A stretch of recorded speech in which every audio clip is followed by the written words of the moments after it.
क्या आप कभी ऐसी सिचुएशन में फँसे हैं जहाँ पर आपके इमोशंस बहुत ज़्यादा भारी पड़ जाते हैं? मतलब आपने सामने वाले को बहुत कुछ सुना दिया, बहुत ज़्यादा ओवर रिएक्ट कर दिया बिकॉज़ यू आर स्ट्रेस्ड और थोड़ी देर के बाद में ना आपको ऐसे रियलाइज़ होता है यार मुझे ऐसा नहीं करना चाहिए था। कभी हुआ है ऐसा? आई थिंक सबके साथ हुआ होगा, मेरे साथ तो आई थिंक मल्टीपल टाइम्स ये हुआ है। हमें अक्सर ऐसा बोला जाता है कि अपने गुस्से को ना थोड़ा कंट्रोल करो, बोलते टाइम 10 बार सोचो। बट एक्चुअल में ऐसा होता ही नहीं। जब सिचुएशन आती है हम ऑटोमेटिकली ब्रस्ट आउट हो जाते हैं और रिएक्ट करते हैं। एक्चुअली हमें पता ही नहीं है कि हम इमोशन को कंट्रोल करें कैसे। एक अच्छा आईक्यू होने का मतलब है आपकी स्कूलिंग बहुत अच्छी है, आप बहुत ज़्यादा प्रॉब्लम सॉल्व करते हैं, एनालिटिकल थिंकर हैं, आपकी एजुकेशन बहुत अच्छी जाएगी। But in the life you require the emotional intelligence, जिसके बारे में हमें ज़्यादातर कोई लोग बताते ही नहीं है। इमोशनल इंटेलिजेंस इज़ बेसिकली आप सोशली कितने ज़्यादा अच्छे हैं, आप कितना ज़्यादा दूसरे लोगों को अंडरस्टैंड करते हैं, दूसरे लोगों को समझते हैं, आप सोसाइटी में किस तरह से अपनी रिलेशनशिप मेंटेन करते हैं, जो कि I think after the schooling is the most important thing. High IQ वाले लोग दूसरे के इमोशन को बेटर अंडरस्टैंड करते हैं और आपने कई बार देखा होगा जो लोग थोड़े से सोशलाइज होते हैं, दूसरे लोगों को समझते हैं, ज़्यादा घुलते मिलते हैं, they are good in their life और वो लोग ज़्यादा सक्सेसफुल होते हैं compare to the person who are more intelligent in their academic career. Science also says that कि इमोशनल इंटेलिजेंस हमारे happiness, relationship, mental health, even कि हमारी नॉर्मल हेल्थ में भी आईक्यू से ज़्यादा इम्पॉर्टेंट रोल प्ले करता है। सच बात तो यह है कि ईक्यू एक स्किल है जिसको हम विद अ प्रैक्टिस डेवलप कर सकते हैं। So in the today's video we are going to discuss the 5 scientific ways किस तरह से हम हमारे इमोशनल इंटेलिजेंस को डेवलप कर सकते हैं और हमारे रिलेशनशिप, हमारे स्ट्रेस लेवल, हमारे वर्किंग लाइफ, इवन कि हमारी फैमिली लाइफ को भी बैलेंस कर सकते हैं। So first point is building self awareness. आप कभी ऐसी सिचुएशन में ज़रूर पहुंचे होंगे जब आपने बहुत कुछ सुना दिया होगा या ओवर रिएक्टेड किया होगा या फिर किसी को थप्पड़ मार दिया होगा और इमीडिएटली आपको रियलाइज़ हुआ होगा कि मैंने ऐसा क्यों किया। क्योंकि हमारे इमोशंस हमारे रीजनिंग से भी ज़्यादा फास्ट होते हैं। वो हमारा ब्रेन उन्हें बहुत जल्दी रजिस्टर्ड कर लेता है, इवन कि हम उन्हें रियलाइज़ भी नहीं करते हैं। तो जिन चीज़ों को हम समझ ही नहीं सकते, अब उन्हें हम कंट्रोल कैसे करें? So emotional awareness is the first step to master your emotion. आप इस तरह से सोचिए कि आपके जो इमोशंस हैं ना is just like a phone notification जो कि बार बार आ रहे हैं, और अगर आप उन्हें इग्नोर करते हैं तो एक साथ में पाइल अप हो जाते हैं और सिस्टम पूरा क्रैश हो जाता है। बट आप थोड़ा पॉज लेके उन्हें समझने की कोशिश करते हैं तो आप कंट्रोल कर सकते हैं कि आपको किस तरह से रिस्पॉन्ड करना है। रिसर्च शोज दैट कि जब आप अपने इमोशन को कुछ लेबल दे देते हैं तो उसकी इंटेंसिटी कम हो जाती है। This is known as the affect labelling. यानी कि कोई चीज़ आप उसको तभी कंट्रोल कर सकते हैं जब आप उसे पूरी तरह से अंडरस्टैंड करते हो, इसके पीछे कुछ रीजन हो। तो वेन एवर आपको ऐसे इमोशनली ब्रस्ट आउट लगता है and when you are overreacted, तो आपको ये जानने की ज़रूरत है कि वो मैंने क्यों किया, यानी कि उसके पीछे का रीज़न क्या है। और वो तभी हो सकता है जब आप उसे कोई नाम दें। तो जब भी आपको ऐसा लगे कि कुछ एक इमोशन मेरे अंदर बहुत ज़्यादा हो रहा है और मैंने ओवर रिएक्ट किया, try to analyse that situation by writing it down, जिसे बोला जाता है emotional journaling. So this is the simple but powerful tool. आप रोज़ रात में इमोशनल जर्नलिंग कीजिए, यानी कि आप 3 चीज़ें अपने आप से पूछिए कि आज मैंने कौन सा इमोशन फील किया। दूसरा, किन किन चीज़ों ने मुझे ट्रिगर्ड किया ओवर रिएक्ट करने के लिए और मैंने उसे किस तरह से रिस्पॉन्ड किया। Something can be better. आप उन्हें कुछ दिनों तक कीजिए एंड यू विल नोटिस कि इन चीज़ों का ना एक पैटर्न होता है। आप सर्टेन सिचुएशन, सर्टेन एनवायरनमेंट में ही अपने आप को ट्रिगर्ड फील करते हैं। हो सकता है आपकी नींद कम होती है तब आप ऐसा करते हैं, हो सकता है आपके अंदर सेल्फ डाउट क्रिएट होते हैं तब आप ऐसा करते हैं, आप बहुत ज़्यादा ओवर बर्डन फील करते हैं तब ऐसा करते हैं। तो ट्राई टू फाइंड आउट कि कौन सी सिचुएशन आपको इन चीज़ों के लिए ट्रिगर करती है। आपकी awareness will give you the power to change this type of reaction and then you start a good respond rather than overreacting. Second way is master emotional regulation. सबको गुस्सा, फ्रस्ट्रेशन, स्ट्रेस तो होता ही है, but उसका solution ये नहीं है कि आप उसे सप्रेस कर दें इट्स जस्ट लाइक कि आपने एक सोडा बोतल को बहुत ज़ोर से शेक किया और आप एक्सपेक्ट कर रहे हैं कि वो एक्सप्लोड ही ना करे। हमारा इमोशनल पार्ट ऑफ ब्रेन जब भी ट्रिगर्ड होता है वो हमारे रीजनिंग पार्ट को हाईजेक कर देता है और हम इम्पल्सिवली रिएक्ट करते हैं।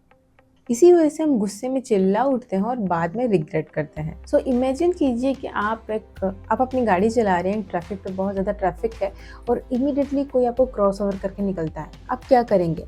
आप बहुत ज़्यादा हॉर्न दबा दबा के उसके ऊपर चिल्लाएंगे या फिर आप पॉज करेंगे और फिर जब आपका सिग्नल होगा आप चले जाएंगे। सो बेसिकली आपके रिएक्शन और आपके रिस्पॉन्ड के बीच में थोड़ा सा गैप होना ही इमोशन को कंट्रोल कर देता है और उसके लिए सबसे बेस्ट टूल है आपका ब्रीथ, यानी आपकी सांस। जब भी आप इस सिचुएशन में हो, आपको लगता है आप इमोशनल ब्रेस्ट आउट होने वाले, take a pause, inhale for few second and hold your breath for few second and then exhale. तो इमीडिएटली ये आपके नर्वस सिस्टम को काम डाउन कर देता है और आपकी इमोशनल रिस्पॉन्स को ठीक कर देता है। आपका थर्ड वे है डेवलप एम्पैथी। एम्पैथी केवल दया दिखाना नहीं है, इट्स अबाउट कि आप दूसरों के इमोशंस को किस तरह से अंडरस्टैंड करते हैं और किस तरह से उनसे कनेक्ट होते हैं और ये आपकी रिलेशनशिप को स्ट्रॉन्ग बनाता है। इट्स जस्ट लाइक कि व्हाट अदर फील वही आप भी फील कर रहे हो और ये केवल तभी डेवलप हो सकता है जब आप अपनी लिसनिंग स्किल्स को बढ़ाएं। यानी कि जब भी कोई आपके पास कोई प्रॉब्लम लेकर आए, rather than giving them advice और उनके प्रॉब्लम को कुछ एक डायरेक्शन देने के लिए जगह आप उसे बैठकर सुने। ये एक सिंपल थिंग है, listening is a very simple thing, but ये आपको फील कराता है कि the other people has some value और आपने उनको सुना। It make a better connection and strong relationship between two person. हम ज़्यादातर क्या करते हैं, जब भी कोई हमारे पास प्रॉब्लम लेकर आता है, with the own experience we try to analyse it and हम उसको सॉल्यूशन देने की कोशिश करते हैं। एम्पैथी क्या है? एक स्पेस है जहाँ पे आप दूसरे पर्सन के इमोशन की वैल्यू करते हैं और उसे स्पेस देते हैं। रिसर्च शो करती है कि जब भी आप दूसरे लोगों को सुनते हैं और उनके इमोशन को अंडरस्टैंड करने की कोशिश करते हैं तो आपकी बॉडी में ऑक्सीटोसिन हार्मोन रिलीज होता है जो आपको फील गुड कराता है, जो आपको बेटर कनेक्ट कराता है दूसरे लोगों से, जो आपकी रिलेशनशिप को स्ट्रॉन्ग और बेटर बनाता है। तो नेक्स्ट टाइम जब भी आपके पास कोई आए अपनी प्रॉब्लम लेकर तो उसे आप सुने rather than giving them advice. Next way is improve your social skill. हमें बचपन से ही कभी भी हाउ टू कम्युनिकेट ये कभी सिखाया ही नहीं जाता। हम स्कूलिंग में भी बस हम पढ़ते हैं, कॉपी में लिखते हैं and we will get a good marks. We never ever thought about how to communicate others और हम हमारी स्किल्स को कैसे डेवलप करें। हम ऐसे लोगों को हमेशा याद रखते हैं जिनकी बहुत ज़्यादा पॉजिटिव प्रेजेंस होती है, वो बहुत अच्छे से बोलते हैं। The secret is the communication skill. Emotional intelligence होने का मतलब ये नहीं कि आप वही बोलें जो दूसरों को इम्प्रेस करता हो या फिर केवल जोक्स ही सुनाएं जो दूसरे लोगों को खुश कर दे। इसका मतलब ये है आप उन वे में कम्युनिकेट करना सीखें जो आपकी रिलेशनशिप को बिल्ड करते हैं, जो ट्रस्ट डेवलप करते हैं। और उसका सबसे बेस्ट तरीका है एक्टिव लिसनिंग, यानी आप अच्छी तरह से अंडरस्टैंड कर रहे हैं दूसरा पर्सन क्या बोल रहा है। जब आप ओपन एंडेड क्वेश्चन पूछेंगे तो आप बहुत अच्छे से दूसरे पर्सन को सुन सकते हैं और it will help you to build a good relationship with others. And the last way और important point is rewrite your self talk. हम वही हैं जो हम खुद को बोलते हैं। आपने कई बार अपने आप को ऐसे बोलते हुए सुना होगा, आई कैन नॉट डू दिस, मैंने सब कुछ खराब कर दिया, ये मैंने क्या बोल दिया, मुझसे ये कभी नहीं हो पाएगा। अल्टीमेटली जो भी आप बोलते हैं it will rewrite in your brain. It can be the success or it can be the failure. आपका ब्रेन वही बिलीव करता है जो आप उससे बोलते हैं। अगर आप अपने आप को बार बार कॉन्स्टेंटली बोलते हैं I am not good enough, automatically आपका ब्रेन भी वही बिलीव करता है कि you are not good enough और आप कभी भी अपनी लाइफ में पॉजिटिव चेंजेस नहीं देख पाते हैं। It's called neuroplasticity. इसका मतलब है आपका ब्रेन कॉन्स्टेंटली चेंज होता रहता है बेस्ड ऑन कि आप क्या सोचते हैं और क्या बोलते हैं। सो बेसिकली हम हमारे ब्रेन को रीप्रोग्राम कर सकते हैं बाय सेल्फ टॉक।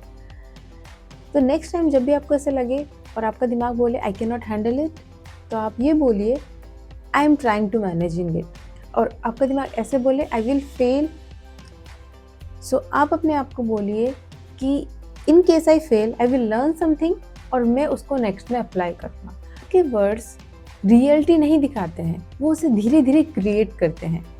थोड़ा सोचिए, अगर आपके पास कोई फ्रेंड आए और वो बोले कि यार मैं तो बहुत बेकार हूँ, मेरे से तो कुछ नहीं हो सकता, क्या आप बोलेंगे यह बात सच है? नहीं, आप बोलेंगे यू आर स्ट्रॉन्ग, आप ये कर सकते हो। You will give them the positive vibe that they will feel confident enough. So हम कभी भी अपने आप से वैसी बातें नहीं करते हैं जो कि हम सामने वाले हमारे दोस्त और जिनसे हम बहुत ज़्यादा प्यार करते हैं उनसे हम पॉजिटिव बात करते हैं। तो जिस तरह से हम सामने वाले को एक स्ट्रॉन्ग कॉन्फिडेंट एडवाइस देते हैं, you should give advice constantly yourself positively.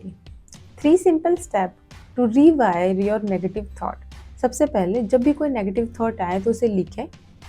Second, उसे चैलेंज करें कि ये बिल्कुल सच नहीं हो सकता, is it true, I can not do it.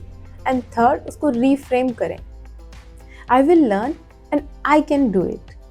तो अब से कभी भी आपके दिमाग में कोई नेगेटिव थॉट आए तो take a pause, challenge your self and reframe it, और फिर अपने आप को बोलिए आई कैन डू इट। इन 5 वेज में से आप कौन सा वे ट्राई करने वाले हैं मुझे कमेंट में लिख के ज़रूर बताएं। हमने बात की थी डिसिप्लिन के बारे में। Discipline is deeply connected with the emotional intelligence. अगर आपने वो वीडियो नहीं देखा हो तो लिंक डिस्क्रिप्शन बॉक्स में है, यू कैन वॉच इट। अगर आपको ये वीडियो पसंद आया हो, like it, share it, subscribe to my channel. मिलते हैं नेक्स्ट वीडियो में, तब तक के लिए stay healthy and stay happy.